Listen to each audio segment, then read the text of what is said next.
semua, apa khabar? Jom kita belajar sains untuk hari ini. Okey, hari ini kita akan pergi kepada tajuk kesan bahan buangan tidak terbiodegradasi. Sebelum cuti, kamu dah pun belajar tentang bahan terbiodegradasi dengan bahan bukan biodegradasi. Bahan biodegradasi maksudnya ialah bahan yang boleh direpotkan oleh mikroorganisma, manakala bahan yang tidak terbiodegradasi bermaksud bahan yang tidak boleh direpotkan oleh mikroorganisma. Jadi, apabila bahan buangan ini tak boleh direpotkan oleh mikroorganisma, apakah kesannya kepada kita? Okey, cuba tengok di sini. Dengan kecanggihan teknologi, manusia cenderung menghasilkan pelbagai barangan yang tahan lebih lama. Boleh bertahan pada suhu yang tinggi dan mudah digunakan. Beg plastik, kain sintetik dan barang komputer adalah antara bahan-bahan tidak terbiodegradasikan. Maksudnya tak boleh direput. Yang semakin bertambah penghasilannya di dunia. Bahan-bahan ini tidak mereput jika dibuang dan akan kekal di persekitaran kita buat jangka masa yang lama. Oleh itu, kita perlulah menggunakannya secara bijaksana. Okey, tengok di sini. Bagaimanakah bahan buangan tidak terbiodegradasikan ini menyumbang kepada pencemaran persekitaran. So, clue di sini ialah pertama, pencemaran. So, bagaimana bahan ini dia boleh menyumbang kepada pencemaran? Okey, cuba tengok di sini. Okey, ini adalah suasana satu kawasan bandar. Kalau kamu tengok di sini, sisa toksik dibuang ke dalam sungai. Jadi, bila sisa toksik dibuang ke dalam sungai, boleh menyebabkan berlakunya pencemaran air. Dan nampak tak sini, longgokkan sampah oleh lori sampah.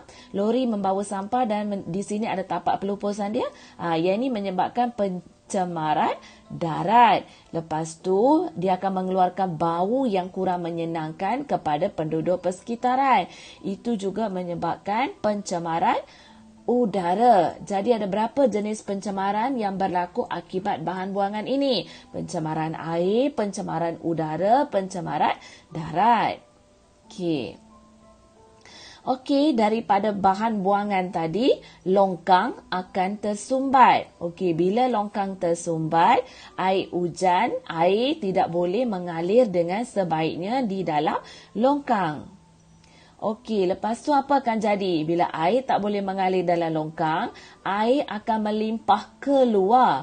Jadi bila air melimpah keluar, akan berlakulah banjir kilat. Okey, banjir kilat ni ialah bencana.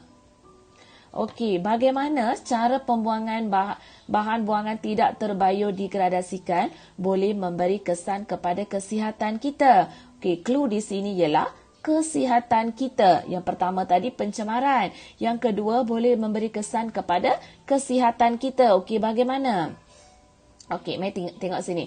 Sampah yang dibuang tadi dekat tapak pelupusan tadi boleh menyebabkan tempat pembiakan Aedes. Nyamuk akan bertelur di tempat-tempat air yang bertakung. Okey, lepas tu bila bertelur, telur tu akan jadi jentik-jentik. Jentik-jentik ini akan jadi nyamuk kesayangan kamu. Lepas tu, lepas dia dah jadi nyamuk, apa lagi? Dia pun nak hidup, dia pun akan cari makanan. Makanan dia apa? Darah. Jadi, dia pun akan carilah kita. Bila dia cucuk kita, maka kita pun boleh dapat demam denggi. Okey, dekat mana? Ni nampak. Menyebabkan menjadi tempat pembiakan nyamuk Aedes. Okey, lagi satu, kamu tengok di sini macam mana kita boleh dapat masalah kesihatan akibat daripada bahan buangan ni. Cuba tengok arrow ni. Arrow ni cikgu tunjuk dekat orang yang memancing ikan. Okey, orang yang memancing ikan ni apa kisah seterusnya? Kisah seterusnya tentang orang yang memancing ikan ni. Dia memancing ikan di dalam kawasan sungai yang sudah dibuang dengan sisa toksik. Jadi apa jadinya? Sekejap ya. Okey. Tengok dari bawah. Okey. Ikan tercemar dijual di pasar. Ikan yang orang tu pancing tadilah. Lepas tu ikan tu kamu yang beli. Lepas beli, ikan tu digoreng. Ikan goreng yang tadi tu dimakan oleh manusia. Lepas tu, apa berlaku kepada manusia tu? Dia akan dapat penyakit. Kenapa dia dapat penyakit? Sebab ikan tu bukan ikan yang segar. Ikan tu adalah ikan yang sudah diracuni oleh sisa toksik. Jadi kita makan isi daging yang bertoksik. Walaupun goreng, dia takkan hilang toksik dia. Jadi kita pun dapatlah sakit perut, demam, batuk dan segala penyakit. Jadi apa puncanya? Bahan bukan biodegradasi. Okey, kita tengok kesimpulan dia.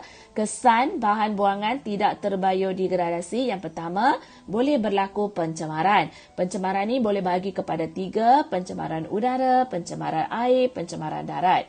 Okey, nombor 2, boleh menyebabkan masalah kesihatan seperti demam denggi daripada bahan buangan yang tidak terbiodegradasi tu jadilah tempat pembiakan nyamuk, dan nyamuk tu menyebabkan kita juga yang dapat kesannya. Nombor 3, bencana alam, kita akan dapat banjir kilat. Kerana apa? Longkang tersumbat, air tak boleh mengalir, air akan mengalir keluar dan boleh menyebabkan banjir kilat. Dan nombor 4, pembaziran tenaga. Apa maksud pembaziran tenaga? Kita akan rugi dari segi kita akan rugi dari segi tenaga, pembaziran tenaga, masa dan segalanya lah. Okey, sekarang jom kita tengok latihan untuk hari ini. Baiklah, latihan hari ini kamu rujuk pada buku teks latihan 1, soalan nombor 2, sambungan daripada soalan nombor 1 yang kamu buat minggu lepas. Minggu lepas kamu dah siap soalan nombor 1, so hari ini kita pergi kepada soalan nombor 2. Tengok pada soalan nombor 2, Amir ingin membuang sampah, yang berikut ialah bahan-bahan buangan yang akan dibuang oleh Amir. Kelaskan bahan-bahan buangan berikut kepada bahan terbiodegradasikan dan tidak terbiodegradasikan. Maksudnya kamu perlu buat jadual. Jadual pertama, atas dia tulis bahan terbiodegradasikan. Yang belah sini tulis tidak terbiodegradasikan. Lepas tu dalam jadual tu jangan tulis nama, just tulis ABC sahaja. Okay, contoh A. A bio ke tak bukan bio. Jadi kalau biodegradasikan, tulis A tu di bawah kotak biodegradasi. Tak payah tulis bateri kereta. Okey. Seterusnya, jawab soalan nombor 4. Soalan nombor 3 tak perlu buat. Kita terus kepada soalan nombor 4. Soalan nombor 4, salin dan pilih jawapan yang betul. Mudah. Dan soalan nombor 5. Kita bincang sekejap soalan nombor 5. Ana dan rakan-rakannya menjalankan penyiasatan terhadap 2 bahan buangan yang ditanam di dalam bekas berisi selama 4 minggu. Okey, tengok gambar ni. Okey, kita ada 2 bekas. Dalam 2 bekas, kita letak tanah yang sama banyak. Bekas yang pertama, kita tanam ikan. Bekas yang kedua, kita tanam botol plastik. Okey. Dan kita tunggu 4 minggu. Soalan A, selepas 4 minggu, apakah yang dapat diperhatikan kepada bahan buangan ikan? Okey, kamu boleh tulis di situ ikan mereput atau tidak mereput. Okey. Lepas tu, B, berikan satu inferan berdasarkan pematian kamu. Okey, ikan mereput kerana apa? Ikan mereput kerana ikan adalah bahan terbiodegradasikan atau tidak dibiodegradasikan. Okey, lepas tu C, apakah tujuan eksperimen ini? Boleh guna perkataan untuk menyiasat hubungan di antara. Apakah manipulasi di sini? Jenis bahan, dan bergerak balas ialah apa? Keadaan bahan selepas 4 minggu. Okey, kemudian buat satu kesimpulan yang sesuai. Boleh guna dengan menggunakan bahan. Guna perkataan bahan biodegradasi atau tidak biodegradasi. Jika bahan itu, buat macam itulah. Lebih kurang guna jika. Okey. Seterusnya pergi kepada lembaran 60, latihan 3. Ini adalah lembaran 60. Lengkapkan peta buih di bawah. Apa yang perlu kamu buat? Kepentingan penggunaan bahan tidak terbiodegradasi secara berhemah. Okay, kita kena cari 4 kepentingan penggunaan bahan buangan tidak terbiodegradasi. Kamu letak balik jawapan yang kamu belajar sebentar tadi, iaitu kepentingan dia supaya tidak berlaku pencemaran, untuk menjaga kesihatan, lebih kurang macam tu. Okey, lepas tu buat latihan yang keempat, lembaran 61, jawab berdasarkan petikan yang diberi.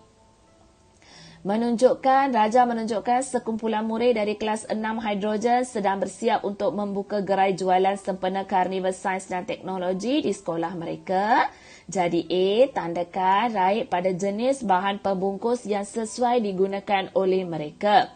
Okey, apa bahasa yang sesuai? Nak guna plastik pembungkus makanan ke atau kertas? Kalau kamu yang jual, kamu nak pilih macam mana untuk kurangkan bahan terbiodegradasi? Untuk kurangkan bahan bukan terbiodegradasi. Okey, C, cadangkan alat lain yang boleh disediakan di sebuah gerai jualan mereka untuk menguruskan bahan buangan secara terancang. Okey, apa bahan yang sesuai untuk yang boleh diletakkan di gerai itu untuk membuang sampah-sampah yang tidak digunakan?